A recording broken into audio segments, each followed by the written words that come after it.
Ya nos está esperando el abogado Gustavo Ortiz. Muy buenas noches, abogado. Bienvenido a La Voz del Pueblo.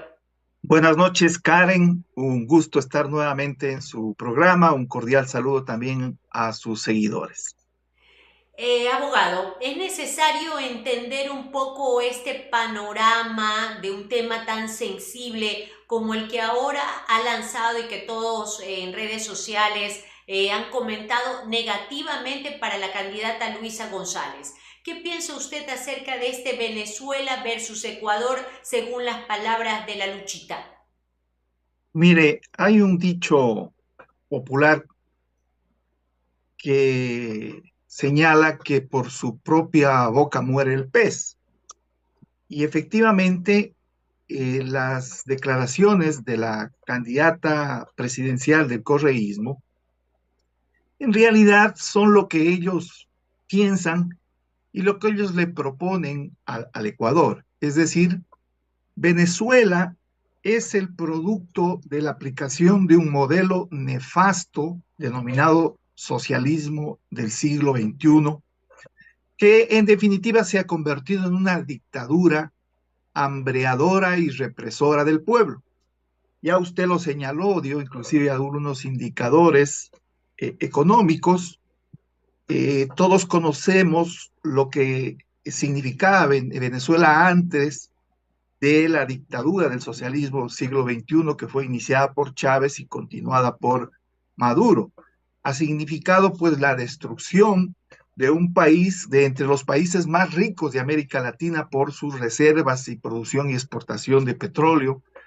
Adicionalmente teníamos una democracia que con sus debilidades funcionaba, y la situación era diferente porque era hacia Venezuela donde migraban personas que no podían conseguir trabajo en algunos otros países de América Latina, pero se dio Exacto.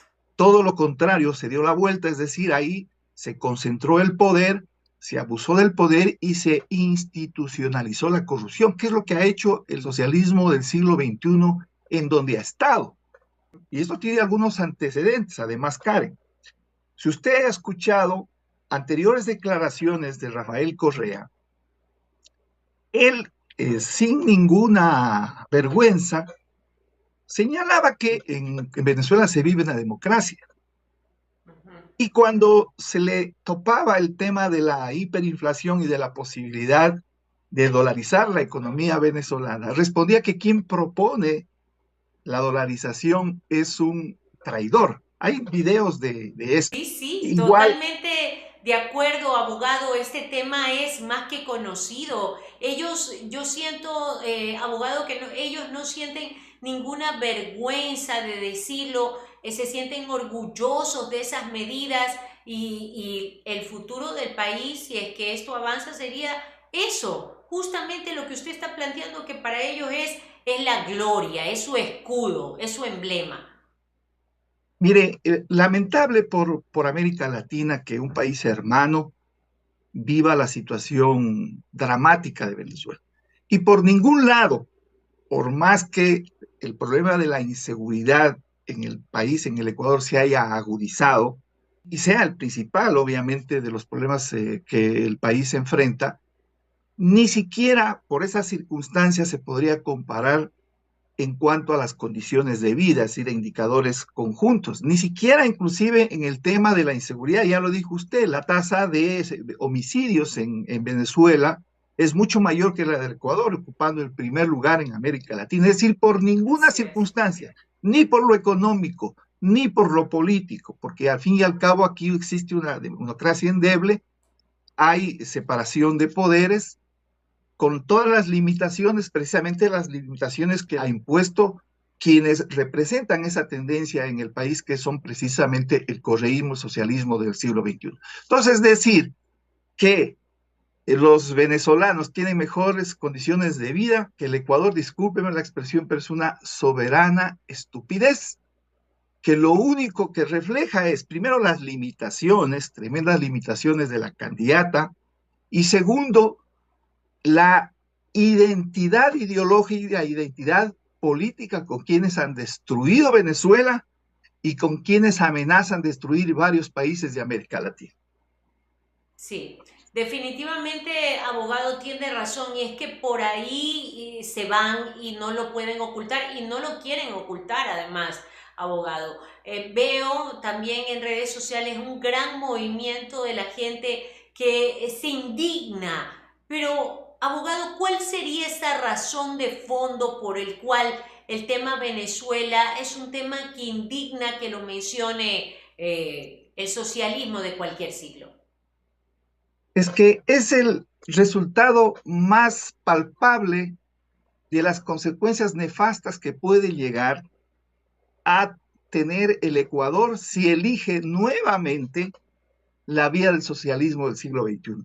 Porque ya tuvimos 10 años de correísmo. Es verdad que Correa vivió una época dorada porque se dio el segundo boom petrolero y eso le permitió obviamente despilfarrar y crear paternalismo desde el Estado para tener contenta a la población. Sin embargo, cuando ya se acabaron los petrodólares, empezó a normalizarse el precio del petróleo, inició un proceso de endeudamiento agresivo cuyas consecuencias la está pagando el Ecuador hasta hoy, a lo que se sumó obviamente el tema de la pandemia, etcétera. Es decir, no es verdad que existió un buen manejo de la economía en el gobierno de Correa, no es verdad que la economía se manejó adecuadamente, por más que el presidente haya sido un economista, y esto podemos discutir en algún otro momento. Venezuela es el resultado de lo que le esperara al Ecuador si nuevamente el correísmo retoma el poder, porque ya tuvimos concentración del poder, ya tuvimos abuso del poder. Recuerde usted efectivamente la persecución que se hizo a periodistas o a personas que opinaban diferente al régimen, y obviamente la corrupción institucionalizada, que es otra de las referencias, de las características de estos modelos políticos, que también pasó en el Ecuador. Por algo Correa es un prófugo de la justicia, y cuando se le dice prófugo de la justicia nadie lo está insultando ni nadie lo está denigrando, porque el señor tiene sentencia ejecutoriada y tiene que regresar al país a cumplir con su pena, con su condena. Justamente, abogado, lo interrumpo ahí porque recuerde lo que ha pasado con Lula. Creo que ayer o hoy salió la noticia que lo actuado, esa orden de prisión, lo que estuvo detenido y todo eso, ha sido anulado, y entonces Lula está limpio, es decir, nunca pasó nada, lo actuado vuelve atrás, imagínese usted, y algo igualito es lo que quiere el prófugo de la justicia. Exactamente. Usted ha señalado con precisión cuál es la verdadera intención de Correa. Correa quiere captar y tomarse la justicia, el sistema de justicia nuevamente, lo que de alguna manera en algún momento se liberó, quiere volver a tener el control total. ¿Por qué? Porque la única posibilidad de anular esa sentencia, que además le ha quitado los derechos políticos, es decir, no puede elegir ni ser elegido de por vida, así dice obviamente nuestra Constitución, la única posibilidad de anular eso es un recurso de revisión, es decir, un recurso de revisión para que vaya a la sala correspondiente de la Corte Nacional de Justicia y obviamente anulen esas sentencias, se inventarán cualquier pretexto, Cosa. que lo han condenado por influjo psíquico, etcétera, como siempre es la cantaleta, cuando en realidad se lo condenó por sobornos, sobornos comprobados. Entonces, esa es la verdadera intención del correísmo. Captar, y ya tiene sus alfiles, usted ve, o sus peones, o sus torres, dependiendo, en el Consejo de la Judicatura, en el Consejo de Participación Ciudadana y Control Social, y lamentablemente a veces la Corte Constitucional como que le hace el juego sin darse cuenta que es otro de los objetivos que en algún momento va a querer proponerse el correísmo, es decir, tumbar también a la Corte Constitucional porque también le es incómodo, es decir, no le es incondicional como él quisiera. ¿Cuál es la posibilidad de quitarse realmente a la Corte Constitucional? Con una asamblea constituyente. Así Y ya es. lo ha dicho el Y que propio la Correa, propone, claro, la que no proponen descarta ahora. que Así no es. descarta una asamblea constituyente. ¿Por qué no descarta una asamblea constituyente? Porque lo que quieren es volver a tener el control absoluto, absoluto. Lo que tiene que hacer el pueblo ecuatoriano es no equivocarse, es votar responsablemente. Si bien no ganó el correísmo, digamos, en una sola vuelta y habrá una segunda vuelta y muchas esperanzas de que en vez de tomar hierba Luisa, tomemos Quaker por un año, 7 meses. No obstante, mire cómo está compuesta la Asamblea Nacional. El correísmo Sí. tiene más de 50 votos.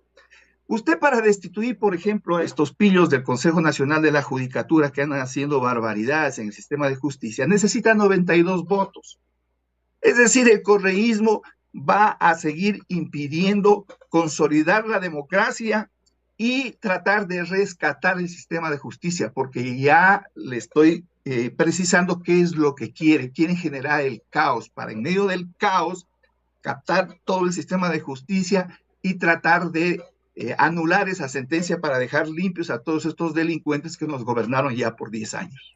Entonces, abogado, sí podría ser esta hipótesis que está en el aire, que nadie entiende, y ahí sí me gustaría su criterio, es de los candidatos desmerecedores que tiene el correísmo frente a tantos cuadros buenos que podría tener en materia de conocimiento, de un currículum fuerte. Sin embargo, vemos una tendencia de Lelo y Lela en este momento. ¿Sería acaso que nunca quiso la presidencia, pero sí la asamblea? Sí, mire, esa es una especulación, pero yo pienso que Correa es un paranoico, ¿no? Y lo que prefirió es la lealtad absoluta comprobada a la posibilidad de arriesgarse con otro candidato para que no le resulte un Lenin Moreno, que a pesar de todas las limitaciones que pueda tener ese gobierno, se apartó de la línea del correísmo, de la línea del socialismo del siglo XXI. Y yo creo que por lo menos nos dio un sacudón al Ecuador para que nos demos cuenta de quiénes nos estaban gobernando. Entonces creo que sus propios miedos lo ha llevado a cometer un gravísimo error y exponer a una mujer, contra ella como persona no tengo nada, pero es una mujer que no está preparada. Pudo haber Sí. puesto también ahí un hombre, no me refiero a su identidad, a su género, pero no está preparada para gobernar. Ujú. Varias expresiones de ellas nos dejan muchas dudas, por ejemplo, cuando dice que va a disponer de la Reserva Monetaria Internacional para poder reactivar la economía, cuando todos sabemos que los recursos de la Reserva Monetaria Internacional no son recursos públicos, no son recursos fundamentalmente del sector financiero, bancos y cooperativas que tienen depositados ahí por encaje bancario y que corresponden a otras entidades del Estado, algo corresponde al gobierno central. Pero eso le da a usted un referente de qué quieren realmente y en el fondo usted sabe lo que ya dijo el candidato a vicepresidente de crear una especie de ecuadólares, ¿no? Que funcione Ujú. para las transacciones internas y dejar el dólar solo para las transacciones internacionales, lo que implica en todo caso es crear una moneda paralela que inicialmente empezará por una paridad 1 a 1, porque con el tiempo pueden emitir nuevos dólares digitales y con eso destruir la dolarización y causar una inflación. Y que no lo Lo dudo, peor ¿ah? que le ha pasado, lo peor que le ha pasado a este país, Karen, es el correísmo. Y no podemos como ecuatorianos, como demócratas, dejar que el correísmo regrese al poder. Es nuestra obligación como ciudadanos, es una obligación cívica de los ecuatorianos no permitir que el correato regrese al poder. Así es, abogado. Le quiero dar las gracias, gracias por darnos luces sobre el tema. Su criterio es importante para nuestro canal.